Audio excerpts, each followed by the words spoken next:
Everybody, welcome back to the Menta Watches channel. For today's episode, I thought it might be interesting to go through some of the new releases that we just listed on the website. A kind of what's on my desk, if you will. Shout out to Roman. So yeah, let's go through it. We got some really interesting watches this week. A lot of Rolex as usual, but some cool Patek and a couple other off-brand, off-brand from Rolex and Patek at least, watches in stock. All really beautiful, great condition watches. Really excited about them. So it's a good mix. It's a really good mix, a mixture that we haven't had in quite some time because everything's usually so Rolex heavy. And this is Rolex heavy, but there's some beauties sprinkled in. So let's go through it. We'll start with Rolex though. We'll pick up these two watches first. So we have, let me hold them up for the camera and Jordan will overlay pictures for you guys to see. We have two root beer Rolex GMTs, one GMT Master and one GMT Master 2. Kind of cool to see them side by side because you can see kind of like the evolution of the watch, because the first one is the very earliest two-tone that Rolex made, a reference 1675 produced. This one was produced I think 1970 or 1971, and this is a reference 16713, which is a transitional model from the 16753 when Rolex introduced a sapphire crystal and upgraded movement and basically made it like a beefier case and more sturdy watch as they evolved, into the 80s. This one, the 16713, happens to be a full set, which includes box and papers, which is really cool and nice to have. I always tell people, for me personally as a buyer, I'm not looking to collect full sets. If it has it and it's a bonus, it's great. I always like to go for the watches that are in better condition, and that's me personally. Everybody's different. If you're one of those guys that has to have box and papers, all the more power to you. It just sometimes makes collecting a little more difficult. And so for me personally, I like to go for the watch in better condition. Both of these watches happen to be very nice. The 1675 is unpolished with a beautiful, beautiful maroon dial, a matte maroon dial, really excellent condition. The bracelet's probably later, but it has no stretch. And these Jubilee bracelets, whether it's a two-tone or a steel or even gold model, they really didn't hold up well over the years, especially in the early days of when Rolex made these bracelets. They got super loose. The links, would kind of get bent out of shape and broken. So they upgraded the bracelet, and so this one has a later bracelet, which, might not be period correct, but at least it makes it better to wear and enjoy. Because the early Jubilee bracelets really, they get super stretched and just not good to wear. They kind of fall apart on your wrist. So the 16713 obviously has a similar style bracelet, so it's a little more sturdy. Really cool watch because it has like a ghosted dial appearance. So if you look on the website, you'll see it's like a little faded, although the print's still visible, but it's got a very cool appearance to it. Not something you see every day. So yeah, really cool watches. These have really shot up in value. I think two-tone is really back in fashion now. For the longest time, it was steel, and now people are, trending towards gold, and now two-tone models where people used to joke that this was the old man's watch, the watch you bought when you were 55, 60, 65 years old and, looking towards retirement. But, now it's a young man's watch, and kind of everybody's gravitated towards it. And I think these root beers in specific, these early ones, were very underappreciated for the longest time. They truly are stunning watches with nipple dial, and these early inserts got really beautifully faded, and they have some unique looks to them, and no two look alike. So I'm glad to see that these are finally getting the recognition they deserve. Sold a lot recently in the past year and a half, and they always tend to sell very quickly. Okay, moving on. Also excited about this watch, a very nice 9411/0 Tudor Snowflake blue dial. I haven't had a good blue dial in I don't even know how long. It's crazy. I would go through a period of having 5 of these a month, and it's been literally dry. I haven't had haven't had a good one in quite some time. This one is circa 1976. Really beautiful dial with striking yellow patina. The hands, while they're original, are a little bit lighter, which was normal for the era. It's a big misconception that the hands and dial on these 70s and sometimes 80s watches and even 60s watches need to match perfectly. The loom manufacturers for the dial and hands were often very different, or different manufacturers. And also probably because of the hands moving around and the way they age was just different. So a lot of times the hands could be either lighter or darker, and it doesn't necessarily mean that they were reloomed or they're replaced or whatever. It's really, you got to check it by a watch basis. But when they don't match perfectly, it doesn't necessarily mean something's wrong, and on the contrary, sometimes it means that it's correct. This watch has been polished in the past, but it's got a nice thick case. Beautiful, radiant blue dial, like I said before, with like striking yellow patina, really aged beautifully. And what I love the most about this watch is the insert. First of all, finding a replacement blue Tudor snowflake insert is mission impossible. They're so hard to find. You could find service ones, but it's not quite the same as the original. The fonts are different. The original inserts have a longer font, and so they're very noticeably different if you look at them side by side. But this one in particular is aged to this gorgeous, like faded purple hue. It's very hard to find them like this, and it's really, really gorgeous when they do. So yeah, I'm very happy to have gotten this watch because it's been a minute since I have had one. I've been wearing it the past couple days, and it feels good to have one on the wrist again. I'm a big fan of Tudors. I think, yes, they're the sister brand to Rolex, and they were the budget brand for Rolex back in the day and still are to this day. But people kind of discount them because of that. And a lot of the times they made watches that were just as good, sometimes even better than Rolex. I know it might be blasphemy for some people to hear, but Rolex never made a design like this, with snowflake hands and kind of an interesting design with interesting markers. Blue dial like this back in the 70s. They didn't do anything like that. It was just standard black and boring, everything the same. Whereas Tudor kind of thought outside the box a little bit with different designs. So I'm a big fan. Happy to have this one in stock and on the website. Next two watches, again, are not Rolex, so we're going to move on from Rolex for a little bit. This is a cool watch, and it's, a price point that I think a lot of people can resonate with. I think we listed it for $5,500. It's a Nevada Grenchen Depth-O-Matic. So not a very huge brand, but it's a very well-known brand for vintage watch nerds, guys like me, and I'm sure a lot of you out there who kind of look off the beaten path for stuff. The cool thing about this watch is it was a dive watch that has a special crystal, which has a notch where the crown is, that allowed water to fill in to this tube that resides right under the crystal, right around the edge of the dial. And it's kind of got like a sloped dial with a sloped chapter ring there. And so there's a tube in there, and it would fill up with water to allow you to have a depth reading of up to 200 meters underwater. So super cool design. It was produced in like the late 50s. Has radium markers and hands, and they've aged to like a beautiful yellow color. Honestly, super, super cool watch. Really nothing else out there like it. I've never seen another watch that has quite a design quite like it. And they're really popular amongst collectors who know what they are. 38 millimeters has a really nice presence on the wrist. Very cool watch. And again, you're not spending $50,000 for a pretty unique and awesome condition watch. You're spending well under 10. So very cool watch. Very happy to have listed it. I actually owned this watch before, and I just bought it back from another client and was happy to. Next watch, if you've watched my earlier videos, you'll know that this is one of my favorite 60s chronographs watch. And same thing as the Snowflake. I went through a spell of not having any of these for probably 1 to 2 years. And I've had like 3 or 4 of them in the past month. And it's great because I've got to wear them again. And it just reinforces my love for this watch. So it's a Zenith El Primero, reference A386, the only El Primero that they did with this kind of straight lug design and a 37 millimeter case. The rest of them are cushion case style watches, which are cool, but this one for me takes the cake. Zenith has redone this watch. They know it's their best watch probably they ever made, in my humble opinion. The dial just pops with the 3 different tricolor registers. Honestly, was a groundbreaking watch, first automatic chronograph movement, allegedly, legendary movement that they used in Zenith Daytonas.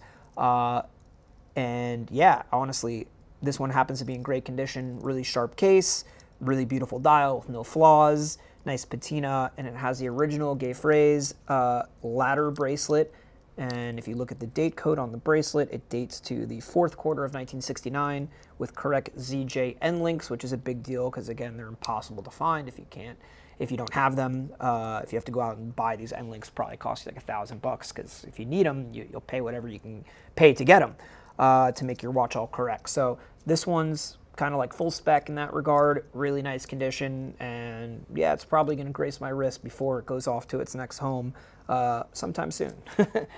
Okay, so let's talk about some Rolex that we have in stock. Other Rolex, we have 3 pretty rare watches that I just listed on the site. Well, I would say one very rare, one kind of rare, and one rare because of the condition. Let's start with the rare because of the condition. It is a reference 1665 Rolex Sea-dweller, nicknamed the Great White, so it was after the double red Sea-dweller. Just basically all has white print. This one I think was produced in 1981 if memory serves, but you could check on the website. It's, again, not the most rare watch by production standards, but finding great examples of these watches has become such a chore. This one, I'm happy to announce is in excellent condition. Has beautiful yellow patina. The dial has no flaws, no chips, no watchmaker screw-ups, when they removed it and scratched the dial. The bezel is correct, and it has like a beautiful navy hue to it. And the case is unpolished, so it has beautiful beveled edges. It's really strong and thick. Bracelet's in good condition. It's a really top example. So, like I said, it's maybe not the rarest watch that Rolex produced, especially in this configuration. But if you have to go out and look and find one in great condition by vintage standards, it's very difficult. So when you do find them, it's kind of like you get so happy. I'm telling you, even if though it's not the rarest watch, finding a vintage watch in excellent condition can make you happier than finding one of 5 produced ever kind of watch. It's just something so rewarding about finding and owning a watch from the 60s, 70s, 80s, 50s, whatever, that remains in excellent, untouched condition, like the same as it left the factory. Next, we have a watch from 1966, a gilt GMT. If you guys know me, I'm a huge GMT fan. That's my all-time favorite sports Rolex. So I have a very strong appreciation for these watches. This one is the last era of the gilt dial before they transitioned in late 1966, early 1967 to a matte dial. So it has a glossy dial with gilt underlay, so the print looks gilt. It's not technically print, but it's a gilt shine underneath and gilt lettering. This one also in excellent condition, unpolished case with really strong beveled edges. Beautiful dial, still super glossy, beautiful lume color, nice yellow puffy lume. The hands were color matched. For me, not a huge deal. It's a big debate I have with people, whether you could live with hands that are color matched or relumed. For me, hands are replaceable. You could always find somebody who has old stock hands that are original, and they were a part that was often changed. Now, a dial to be relumed, for me, that's a different story because you can't go back on that. Hands, you could always, kind of correct the situation, if they were replaced or they're serviced or they were redone. If you really want to, you could go find period correct hands. They're still out there.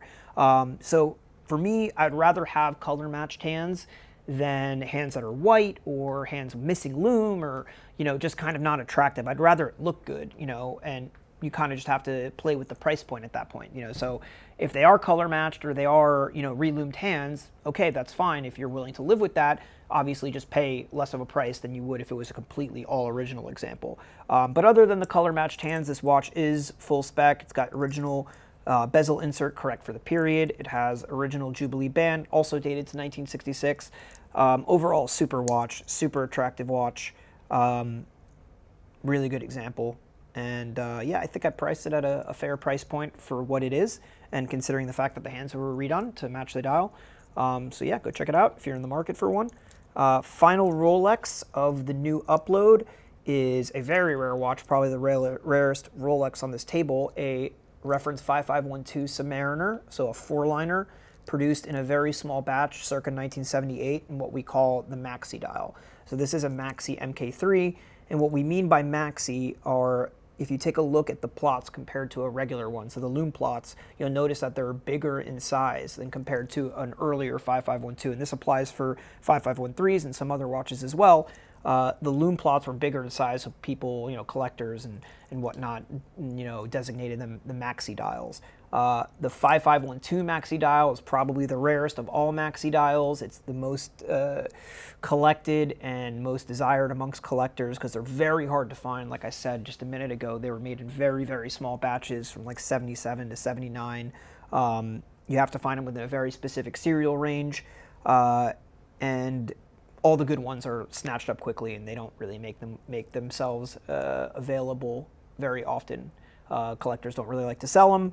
They're really beautiful watches. This one is also very beautiful, really striking yellow patina. Nice thick case. It's for sure been polished, but it's still nice and thick. Nice bezel insert, period correct, with a matching pip. Really good example of a very, very hard to find watch. And yeah, that's really it. But very cool watch. I've only sold, I could probably count on one hand how many I've sold of these watches, just because they're so hard to find. Whereas gilt GMTs or Sea-dwellers or two-tone GMTs, it's been dozens. Cool. The last two watches, interestingly enough, I have two of the same reference, Patek Philippe Nautiluses, you know, the very best of Gerald Genta's design. Reference 3800, the mid-size 35 millimeter watch. One in two-tone with a blue dial and one in solid gold. The solid gold one happens to be complete with original box and papers, which is very difficult to find. And interestingly enough, I'm wearing a 3700 in gold, so you could kind of see the difference in size here, because a lot of people aren't sure that the 3800 is going to be big enough for them. And it's a watch sometimes, yeah, you got to try on to understand the size difference. But it does wear very, very well on the wrist. I've got small wrists, so it's easy for me to say that. If you have bigger wrists, maybe not.